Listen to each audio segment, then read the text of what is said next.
Get ready for the countdown. 10, 9, 8, 7, 6, 5, 4, 3, 2, 1, 0.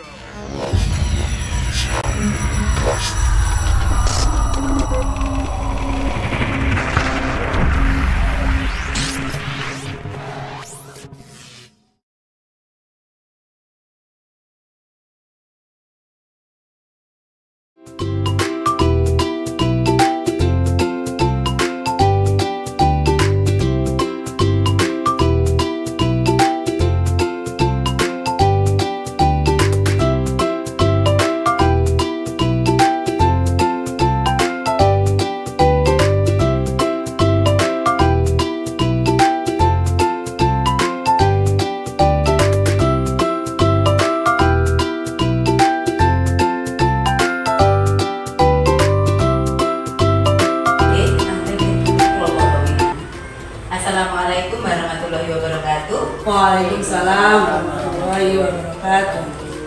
Alhamdulillahirabbil alamin. Sampai hari ini kita masih diberikan kesehatan dan terima kasih waktunya Bu Kepala Sekolah Bunda Titi dan Bunda Suryatu sebagai wali dari kelas kelompok B. Pada kali ini saya akan menyampaikan program. Ini lanjutan dari rencana tindak lanjut program dari kegiatan diseminasi PJOK. Judul dari program yaitu Petualangan Si Hebat di Alam. Ini insya Allah akan kita laksanakan di TK Darul Tarbus 5. Perkenalkan, ini saya sendiri. Saya peserta diseminasi PJOK dari Kabupaten Magetan tahun 2024. Tema proyek Petualangan Si Sehat di Alam. Latar belakang dari program ini yaitu dalam era digital yang semakin pesat, anak-anak cenderung menghabiskan lebih banyak waktu di dalam ruangan dan berinteraksi dengan perangkat elektronik yaitu HP. Namun kalau di dalam sekolah mungkin anak-anak asik dengan melihat televisi atau laptop yang telah disediakan oleh sekolahan. Hal ini mengakibatkan penurunan minat terhadap aktivitas fisik di alam terbuka dan berdampak pada kesehatan serta perkembangan sosial emosional mereka. Program Petualangan Si Sehat di Alam hadir sebagai upaya untuk mengatasi tantangan tersebut. Program ini dirancang untuk memberdayakan peserta didik agar memiliki suara, pilihan, dan kepemilikan dalam proses pembelajaran. Peserta didik akan diajak untuk aktif memberikan masukan mengenai kegiatan yang ingin mereka lakukan di alam, memilih aktivitas yang sesuai dengan minat dan kemampuan mereka, serta merasa bertanggung jawab atas keberhasilan program. Dengan demikian, peserta didik tidak hanya menjadi objek pembelajaran, tetapi juga menjadi subjek yang aktif terlibat dalam setiap tahap programnya. TK Dharma Wanita yang terletak di Desa Bupus memiliki karakteristik yang unik. Sekolah ini berada di dekat gunung, yaitu Gunung Banyak, dekat dengan sungai dan dikelilingi oleh persawahan. Kondisi geografis ini memberikan peluang dan tantangan tersendiri dalam pelaksanaan program.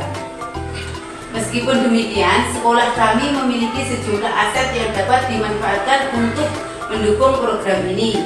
Di antaranya aset manusia, di mana kepala sekolah dan rekan guru yang selalu mendukung program-program sekolah. Yang kedua, aset lingkungan. Ada taman bermain, lapangan olahraga, serta aset sosial kerjasama dengan wali murid atau komunitas yang ada di sekitar lingkungan. Mungkin kita bisa bekerjasama dengan pihak SD yang satu lingkungan dengan TK. Aset finansial, adanya dana BUSD dan uang paguyuban. Ada sedikit 5% uang BOP kita gunakan untuk alat edukatif, alat permainan edukatif. Aset-aset ini akan menjadi modal dasar untuk merancang kegiatan yang menarik dan bermanfaat bagi peserta didik. Berdasarkan hasil survei yang dilakukan terhadap peserta didik, terlihat adanya minat yang tinggi terhadap aktivitas di alam. Sebanyak 80% peserta didik menyatakan ingin lebih sering melakukan kegiatan di luar ruangan. Selain itu, data pencapaian peserta didik menunjukkan bahwa masih banyak siswa yang kurang aktif secara fisik dan memiliki tingkat kebugaran yang rendah. Hal ini menjadi salah satu alasan mengapa program ini saya sangat relevan dan dibutuhkan. Apalagi akhir-akhir ini cuaca yang tidak mendukung, anak kurang aktivitas, kurang gerak, jadi mudah sakit. Tujuan dari program yang saya rancang ini, visinya menciptakan pembelajaran PJOK yang menyenangkan, bermakna, dan memberdayakan peserta didik. Jadi di sini programnya yang menyenangkan, kita bermain dan belajar di luar ruangan kelas. Program yang bermakna serta memberdayakan siswa itu artinya anak langsung diajak terjun langsung, dia maunya apa, kita dampingi, kita fasilitasi. Tujuan utama dari program tersebut memfasilitasi pembelajaran PJOK yang berpusat pada peserta didik dengan melibatkan komunitas belajar dalam sekolah, yaitu komunitas belajar ada kepala sekolah dan guru. Kebetulan di TK kita kan hanya bertiga, tidak ada tenaga lain, jadi kita berkolaborasi dalam komunitas kecil ini. Tujuan khusus meningkatkan kesadaran peserta didik tentang pentingnya menjaga kesehatan dan lingkungan. 2. Mengembangkan keterampilan motorik, kognitif, dan sosial emosional peserta didik melalui aktivitas di alam. 3. Menumbuhkan rasa cinta dan kepedulian terhadap alam. Di capaian langkah-langkah dan peran peserta didik. Contoh capaiannya nomor 1, peserta didik dapat menyebutkan 3 jenis tumbuhan di sekitar sekolah. Ketika siswa diajak keluar jalan-jalan, jika biasanya kita lakukan hari Kamis, kadang 2 minggu sekali anak-anak diajak keluar sekolahan, terus suruh menyebutkan apa tumbuhan apa yang mereka lihat. Jadi sebelum pemberangkatan anak-anak di briefing dulu, nanti di perjalanan anak-anak lihat apa, nanti baru terus kita suruh menceritakan, suruh menggambar. Indikator tercapaian dapat menyebutkan 3 jenis tumbuhan seperti ciri-ciri khusus binatang tumbuhan tersebut, misalnya bentuk daunnya, warna bunganya, tumbuhan itu besar apa kecil. Terus langkah-langkah aksi. 1. Mengadakan kegiatan observasi tumbuhan di lingkungan sekolah. 2. Membagi peserta menjadi kelompok-kelompok kecil. 3. Memberikan alat bantu seperti buku panduan, kaca pembesar, dan kamera. Ya, jadi kita bisa menggunakan, kalau HP mungkin hanya guru saja, ketika anak mendapatkan, saya nemu daun ini, kita bantu untuk memfotokan, mendokumentasikan. Untuk kaca pembesar nanti bisa kita menggunakan melihat benda-benda kecil yang ada di luar sekolah. Terus peran peserta didik mengamati tumbuhan, mencatat hasil pengamatan. Nah, di sini untuk anak TK kan belum bisa mencatat. Jadi nanti yang mencatat itu gurunya ketika ketika anak menceritakan, kita videokan. Jadi ada hasil asesmen dari video tersebut. Menggambar, ini pasti kalau pasti sudah bisa menggambar atau mengambil foto tumbuhan dan mempresentasikan hasil pengamatan di depan kelas. Setelah ada dokumentasi foto atau dia menggambar, dia bisa menceritakan di depan teman-temannya. Kegiatan nomor 2, peserta didik dapat membuat kompos sederhana dari bahan organik. Di sini setiap pagi banyak sampah-sampah daun-daun mangga, daun tanaman yang di samping pohon, itu bisa kita belajar membuat kompos sederhana. Indikator ketercapaian dapat menjelaskan proses pertumbuhan pembuatan kompos, menyebutkan bahan-bahan yang digunakan dan menunjukkan hasil kompos yang telah dibuat. Ini waktunya nanti agak panjang. Apabila dalam semester 1 belum bisa tercapai yang nomor 2 ini, insya Allah bisa kita lanjutkan di semester 2. Soalnya buat kompos kan prosesnya agak panjang. Gitu. Terus langkah-langkah aksi mengadakan kegiatan pembuatan kompos di sekolah. 2. Menjelaskan langkah-langkah pembuatan kompos secara sederhana. 3. Menyediakan bahan-bahan yang diperlukan, misalnya daun kering, sampah organik, dapur. Terus peran peserta didik mengumpulkan bahan organik, mencampurkan bahan, membuat tumpukan kompos dan merawat tumpukan kompos secara berkala. Di sini nanti kita bisa manfaat dari kompos organik itu untuk apa? Kita bisa teruskan di topik yang kedua di macam-macam tanaman. Nanti kita bisa menanam kedelai, kita menggunakan kompos itu, menanam jagung menggunakan kompos itu, agar anak-anak tahu produk yang dia buat itu bisa dimanfaatkan untuk apa, bukan hanya sekedar membuat saja. Struktur kapasitas kelas atau sekolah. Sekolah yang dekat dengan lingkungan persawahan dapat digunakan untuk belajar mengenal pertanian. Bisa ketika lingkungan sedang di sawahnya sedang dibajak, anak-anak diajak outbound menanam padi, itu juga termasuk olahraga. Selain olahraga juga anak-anak bisa proyek kita mengenal pekerjaan, bisa mengenal lingkungan. Terus 2, memanfaatkan sumber daya, menggunakan tanah di kebun sekolah, bibit tanaman yang tersedia, alat-alat perkebunan yang ada, dan pengetahuan guru tentang tanaman. 3. Sekolah yang memiliki lapangan luas, kegiatan orientering, permainan tradisional, dan olahraga ringan.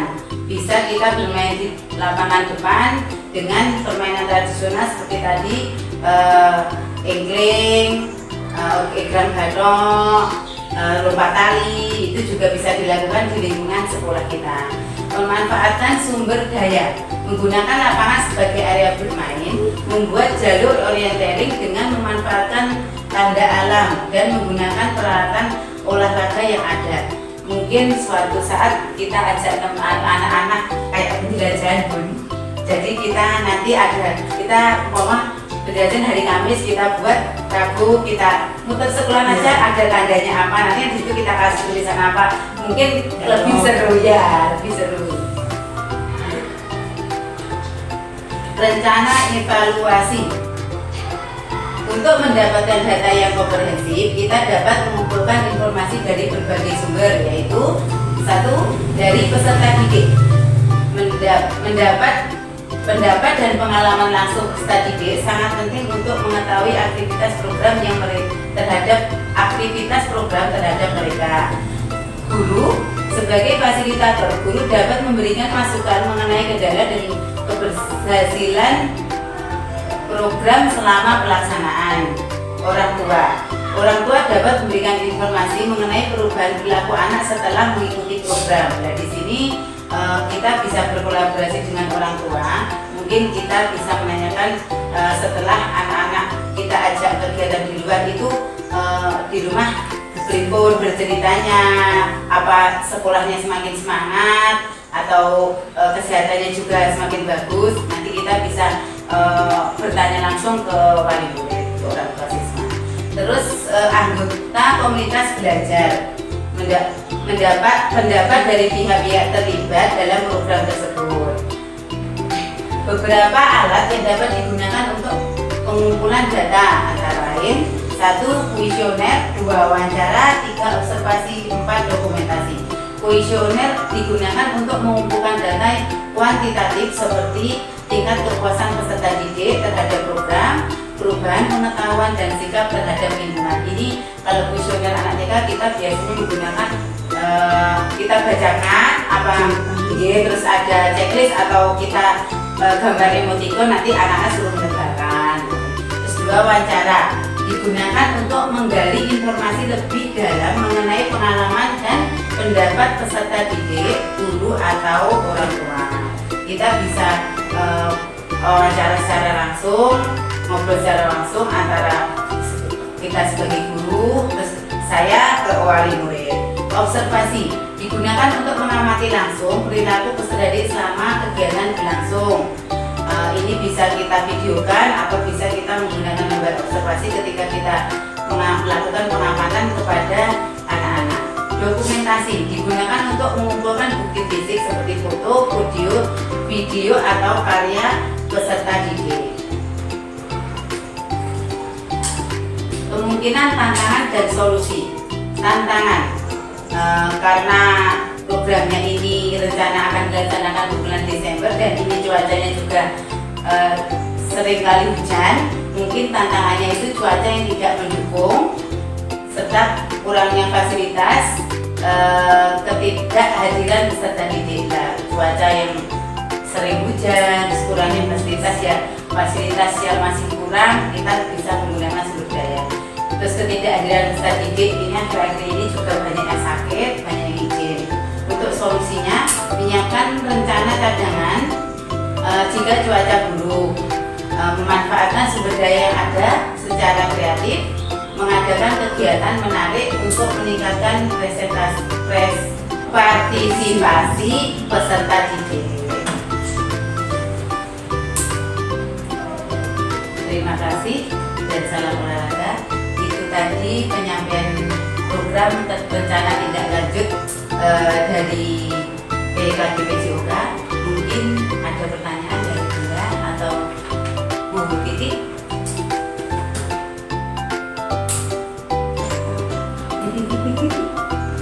Monggo bisa dipertanyakan tentang kegiatan anak-anak di luar sekolah itu termasuk PJOK dan menggunakan lingkungan gitu ya. Kalau seandainya itu kalau di musim penghujan ini kalau dibawa untuk mengenalkan di lingkungan, karena sekolah kita kan ada lingkungannya sungai, ada itu kan terlalu bahaya, mungkin lebih cenderung kayak penjelajahan itu Bu, untuk mengenalkan tanda-tanda atau seperti itu.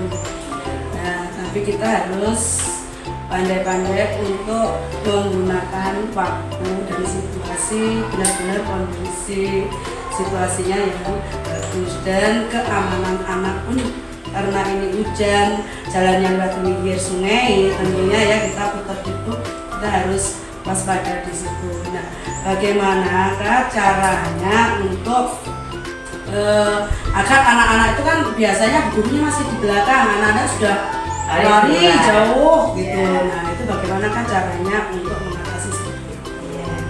Sudah Bun, terima kasih.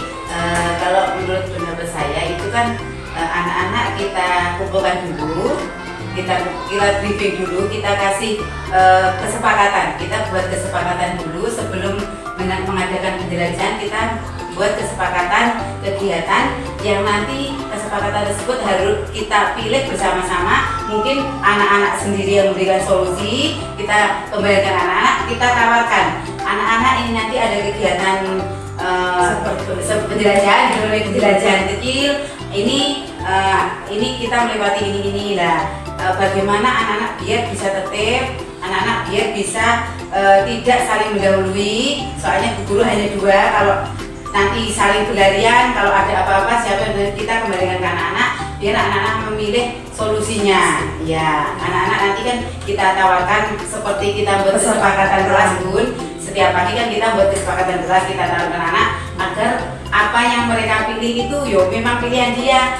Nanti mungkin yang kecil-kecil kan bisa dijaga, yang besar-besar mungkin kayak kelas B bisa menjaga diri, tapi kesepakatan kita begini kan biasanya seperti itu ya Bun.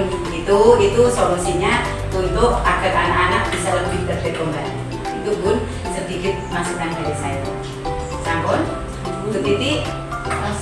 Oke, terima kasih atas waktunya.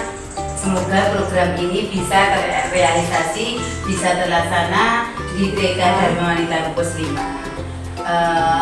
Apabila tadi dalam saya menyampaikan ada kata-kata yang tidak pas atau kurang mengerti di maksud dan saya kurang dipahami Bunda Sul dan Bu Titi, saya mohon maafnya sebesar-besarnya. Bila itu hidayah, wassalamualaikum warahmatullahi wabarakatuh. Waalaikumsalam.